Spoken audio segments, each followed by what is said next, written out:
¿Es solamente Scioli quien no defiende a la presidenta? ¿A quién se refirió la presidenta en su discurso en Lomas de Zamora? Entre otros temas lo vamos a tratar con el diputado Eric Calcaño. Eric, buenas noches. ¿Cómo le va? ¿Cómo está usted? Gracias por venir. No, gracias por la invitación. ¿No la defienden a la presidenta? ¿Algunos? No, a mí me parece que la cuestión tenga que plantearse en esos términos, defensa, no defensa. A mí me gustaría hablar de los que la defienden a la presidenta, que es su equipo de gobierno, que es su bloque de legisladores, tanto en los diputados como en el Senado, que son las 700.000 personas que llenaron la plaza, que ese 64% que sacamos en las elecciones presidenciales, y a partir de ahí establecer una agenda positiva para una nueva década ganada. Después, aquellos que expresen matices o que expresen otra posición, lo sabrán, pero nosotros, dentro de lo que nosotros consideramos es la expresión del movimiento peronista, no sentimos que haya lugar para las aventuras individuales. Por lo tanto, acá lo que se privilegia es lo colectivo por sobre lo particular de corto plazo. Yo escuchaba recién, si me permite, a Ferreres hablar que le tenía miedo a los legisladores. Bueno, le tendrá miedo a los legisladores que votó él, porque los legisladores que votamos nosotros no le tenemos miedo, ni tampoco tenemos miedo de ser legisladores. En general en la última historia parlamentaria pero Argentina, es terrible decir eso. ¿Dónde queda la soberanía popular? ¿Dónde queda el ejercicio del voto? Dice, no, el ciudadano le tiene que tener miedo a los legisladores.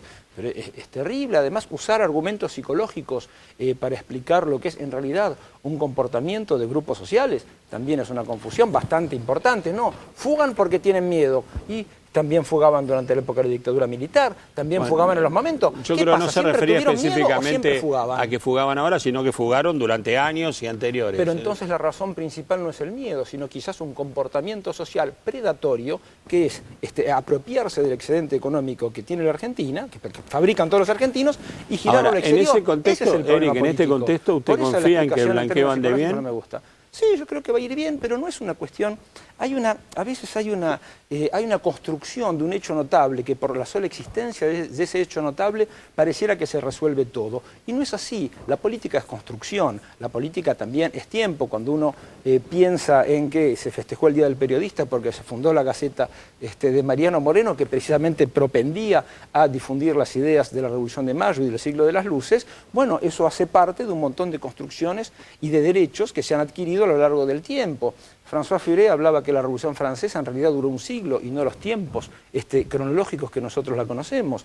La ley de fertilización asistida que sacamos el otro día en el Congreso también tuvo su tiempo. Devolver derechos, crear derechos nuevos, es el resultado de la construcción política, frente a lo cual esto me parece profundamente destructivo. Ahora, la presidenta dijo, pueden ser 10 años más. ¿Sí? El primer paso es una elección que aparentemente en octubre no le viene del todo favorable al oficialismo. ¿Cómo está viendo octubre? Las elecciones de medio término siempre son elecciones más complejas que las elecciones presidenciales. Muchas veces el elector o la electora considera que quizás tiene un rango mayor de preferencias que puede expresar, y sin duda es legítimo. Nosotros queremos que es necesario para la sustentabilidad institucional de la Argentina que haya bloques claros de mayorías en ambas cámaras. Cuando se dice es una escribanía el Congreso, es una escribanía. ¿Y qué pasa en los países desarrollados donde el 80% de las leyes las manda el Poder Ejecutivo? ¿También son escribanías? ¿Qué pasó cuando fue el famoso Grupo A? Estuvimos en una situación de... Hablamos del Grupo A cuando la oposición tenía mayoría que tenía grandes acuerdos, pero había en la alianza, había gente de muchos partidos, y eso lo que derivó es una situación de imposibilidad de avanzar constitucionalmente, e incluso llegaron a la creatividad de proponer un presupuesto. Eric, desde la oposición. Obviamente Cristina Fernández de Kirchner es la figura central de ese movimiento. Sí, absolutamente. Bueno, ella ha dicho, no quiero ser eterna. No quiero ser eterna. ¿Cómo se plantea el futuro de ese movimiento sin aparentemente la presencia de Cristina en el poder? Bueno, la jefatura no, en el poder hablo, ¿no? Porque, a ver, una cosa también es ejercer el poder real y es ejercer las cuestiones en las cuales uno ve la conducción de un movimiento que es extremadamente plural y que abarca amplios espacios de la sociedad argentina, y como nosotros decimos, todos podemos tener un reloj, todos podemos tener unos 10 minutos adelantados, 10 minutos atrasado, pero la que tiene la hora justa es la conductora, que es Cristina Fernández de Kirchner. Me parece que, habida cuenta de todo lo que ha sucedido en estos 10 años de la Argentina, ha demostrado poder estar a la altura de las circunstancias, como lo estuvo también en su momento Néstor Kirchner. Por lo tanto, me parece que hay una cuestión de decir yo no soy eterna, pero al mismo tiempo empoderemos la sociedad. Es ahí, es el empoderamiento de la sociedad. Es también el tema de mirar para cuidar, es también procrear. A ver, el sector inmobiliario está mal en un determinado sector social y hay que darle soluciones, por supuesto. Pero las casas de procrear se sigan construyendo y eso también va para otros sectores sociales. Ahora, tratemos de ver el conjunto de la sociedad. Una interpretación de mirar el poder como sacar a la calle un control destinado en todo caso a intimidar a productores, formadores de precios. No, a ver, me parece que nosotros partimos de una base del realismo político, es que no queremos caer en aquello de les hablamos con el corazón y nos contestaron con el bolsillo. Sabemos las consecuencias. Un honesto ministro de Economía, por cierto. Honestísimo. Sí, además fue de destacada trayectoria política. Pero evidentemente hay que hablar al poder fáctico, al poder real, al poder económico, desde la política y desde la institucionalidad. Si las 500 mayores empresas de la Argentina, en general, concentran muchas actividades y además son extranjeras, bueno, nosotros tenemos que encontrar los instrumentos, que no es uno solo, es una batería de instrumentos. También, no sabemos quién maneja el equipo económico. El equipo económico lo conduce la presidenta. Luego, cada área, cada sector, cada responsable y cada funcionario sabe lo que tiene que hacer en una visión de conjunto. Como lo que dijo Néstor, yo voy a ser mi propio ministro de Economía. Eso me parece que la presidenta lo recordó el otro día, ¿no? Sí, pero eso me parece que todo el mundo dice los problemas de la presidenta, los problemas de la presidenta. ¿No será que la presidenta es un problema para ellos? Para nosotros no es un problema. Al contrario, estamos trabajando en este tema de empoderar la sociedad. No es uno de los fundamentos justamente de la institucionalidad.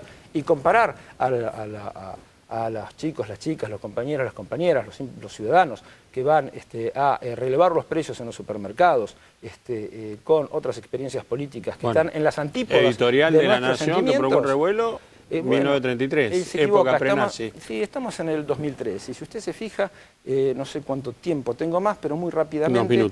Unos minutos, bueno, los sistemas totalitarios europeos de los años 30 básicamente fueron usados por los altos estratos de la sociedad para contener a los sectores populares, que estaban representados por los socialdemócratas o por los comunistas. En general, no consideraban que la patria era el otro. Fíjese el caso de los homosexuales en Alemania, por ejemplo. Y al contrario, nosotros, expresiones políticas sudamericanas y argentinas de neto corte popular, lo que hacemos es integrar y dar derechos, exactamente lo opuesto a lo que se hizo ahí. Porque siguiendo ese pensamiento lineal, básico y, digámoslo, carente de absoluta inteligencia, entonces, porque pasó tal cosa en Europa en los años 30, pasa lo mismo en la Argentina, entonces como Hitler usó cemento para hacer autopistas, Roosevelt es nazi porque usó cemento para hacer la autoridad del Valle de Tennessee. Ni que hablar de Eisenhower, que hizo la red de autopistas de Estados Unidos. A ver, me parece que hay un problema de comprensión. ¿Pero qué lleva a un sector de la sociedad, a medios importantes, a plantearse, a oler ese autoritarismo mal traducido para mí en nazismo? Lo único, para terminar, lo único que se puede comparar con los horrores del nazismo son los horrores del nazismo. Todo el resto es desmerecer la situación. Y equivocarse, no tener las categorías de análisis que rindan cuenta de la realidad, que también para eso está uno desde la profesión, desde el ejercicio de la política o del pensamiento. Si uno confunde la situación, si uno, por ejemplo, quiere aplicar determinadas recetas económicas, decir, no, hay que devaluar, la Argentina está fuera del mundo, hay que volver al endeudamiento sin límites, bueno, evidentemente se preocupará un poco de desocupación, son falsas medidas técnicas que esconden en realidad un proyecto de poder profundamente antinacional. La última, se está librando una pulseada importante por el tema de la reforma de la justicia.